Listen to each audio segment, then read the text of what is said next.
Bonjour, nouvelle vente listée à 14 millions ici à Miami sur les maisons de luxe sur l'eau et nous constatons une nouvelle stratégie d'Enrique Iglesias. Nous sommes donc ici afin de voir l'actualisation des maisons de luxe sur l'eau, le rapport hebdomadaire, donc des maisons de luxe sur l'eau ici à Miami. Rappelez-vous, nous prenons Stillwater Drive et nous prenons 0,5 miles radius et nous faisons l'analyse financière chaque semaine, donc concernant les ventes et les locations. Donc bienvenue, nous sommes donc ici pour la semaine du 25 juin au 2 juillet. Bienvenue dans la mise à jour hebdomadaire sur le marché immobilier des maisons de luxe à Miami. Première partie, voyons voir un petit peu sur cette feuille. En totalité, 18 maisons listées dans le secteur, ce qui est très peu. Et nous en avons une qui est la nouvelle, bien sûr celle de 1410 South Biscayne Point Road à Miami Beach, listé à 14 millions, donc prix affiché à 14 millions, 2721 le pied carré, juste mise en ligne depuis 4 jours, donc sur Miami, vraiment un très beau produit. La seconde, 807 86 TH Street à Miami, donc c'est une 5 chambres, 4 salles de bain, prix affiché 3,6. Donc ici nous sommes à 1222 dollars le pied carré qui a été mis également en ligne hier, donc le 1er juillet, donc ici sur Miami, sur l'eau, maison de luxe très prisée. L'analyse, on observe une demande active sur les propriétés ultra luxueuses et en particulier autour de Biscayne Point. Donc là où nous avons vu, nous avons pris notre référence Stillwater. Donc les prix restent assez élevés et avec un fort ratio du prix du dollar par rapport au square feet. Ce sont des biens idéaux pour les résidences principales ou des investisseurs patrimoniaux parce que vous n'allez pas avoir une rentabilité immédiate par rapport à la location, mais vous allez avoir une rentabilité exceptionnelle par rapport au produit. Je vous rappelle, nous sommes avec des maisons piscine et sur l'eau. Donc, c'est quand même un bien très luxueux. Nous allons le voir. D'ailleurs, il y a un article d'Enrique Iglesias sur The Real Deal où on observe qu'il commence à acheter autour de sa propriété,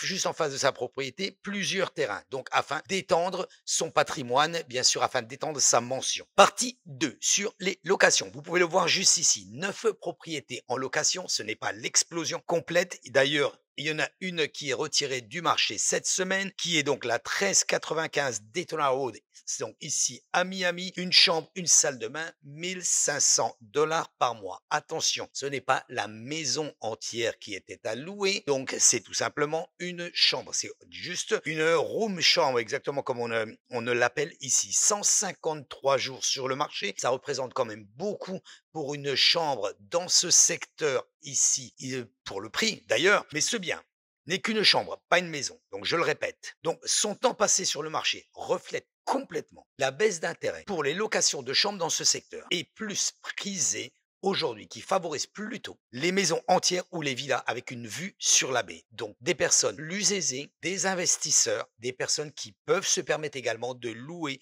ce style de maison en entier. La partie 3, la tendance et la focus. En nous focalisant sur ce marché. Quelle est la tendance? La tendance est simple et elle reflète complètement ce que je vous disais juste un petit peu avant. Enrique Iglesias, vous pouvez le voir directement sur cet article de Real Deal, commence, selon un article récent, le chanteur est en train d'assembler plusieurs terrains face à son propre domaine à Ray Point.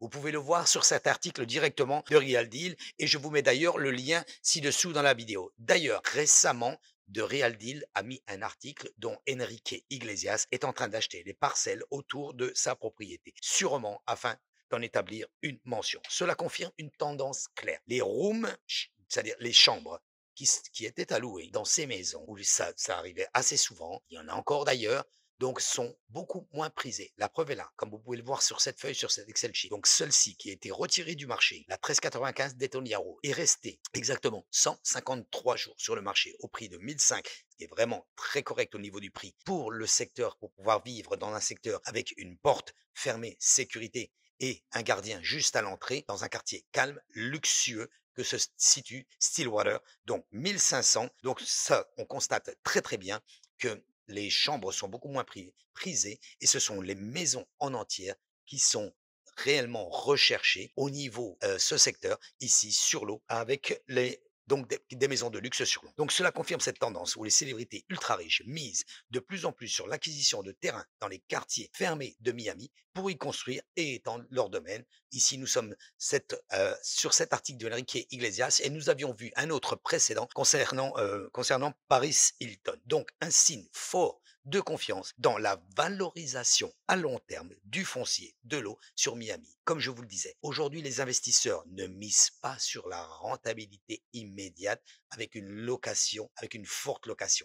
Évidemment que la location est forte, est assez demandée, mais le plus important, c'est l'achat justement de cette propriété avec la valorisation qui va se faire dans les années. Aujourd'hui, nous avons eu une baisse. Nous avons une baisse des prix qui est environ de 20 à 25%. Nous avons une baisse totale de 63% sur la Floride. Que va-t-il se passer? Les prix vont continuer à baisser. Pourquoi cette baisse? C'est évident. Les prix étaient beaucoup trop hauts et comme on appelle ça ici, overpriced, c'est-à-dire au-dessus du prix classique. Donc forcément, la baisse est ici, mais l'activité ne baisse pas, comme vous pouvez le voir directement sur cette feuille Excel, comme vous pouvez le voir sur cet article également, même si nous le constatons également dans les condos. Conclusion, cette semaine démontre une bonne dynamique sur le segment des ventes dans le secteur ultra prisé. Quand je parle de secteur ultra prisé, c'est le secteur luxueux en bord de l'eau, avec des biens qui ne restent pas longtemps disponibles sur le marché. En revanche, le marché locatif est très calme, comme vous pouvez le constater. Nous sommes aussi en période basse. Donc ces maisons qui sont sur l'eau, donc ici à Miami, luxueuses, sont très prisées en période d'hiver. En période d'été, beaucoup de touristes et beaucoup d'Américains fuient un petit peu Miami parce qu'il fait un peu plus chaud et un petit peu plus humide. Donc, ce qui pourrait expliquer ça. Le marché voire est en retrait sur les unités non indépendantes, comme je vous les ai signalé juste un petit peu avant, les chambres qui sont allouées ou les autres unités qui ne sont pas indépendantes ne sont pas prisées. Ce qui veut dire quoi? Il veut dire tout simplement que nous attendons directement une autre clientèle de la clientèle précédente que nous avions. Pour plus d'informations sur l'achat de vente de votre maison, pour la vente de votre maison également, contactez-moi directement. Vous avez le lien ci-dessous avec mon calendrier électronique. Vous pouvez prendre un rendez-vous avec moi de 30 minutes complètement gratuit. Et n'hésitez pas, cliquez sur ma chaîne YouTube, activez la cloche. Ainsi, vous pouvez recevoir une notification chaque fois que je mets une vidéo en ligne concernant le report ici immobilier des maisons de luxe ou d'autres reports que nous faisons ici sur Miami. N'oubliez pas de vous abonner afin de ne rien rater sur les prochaines analyses du marché. Merci d'avoir regardé cette vidéo et je vous dis donc à la semaine prochaine, guys.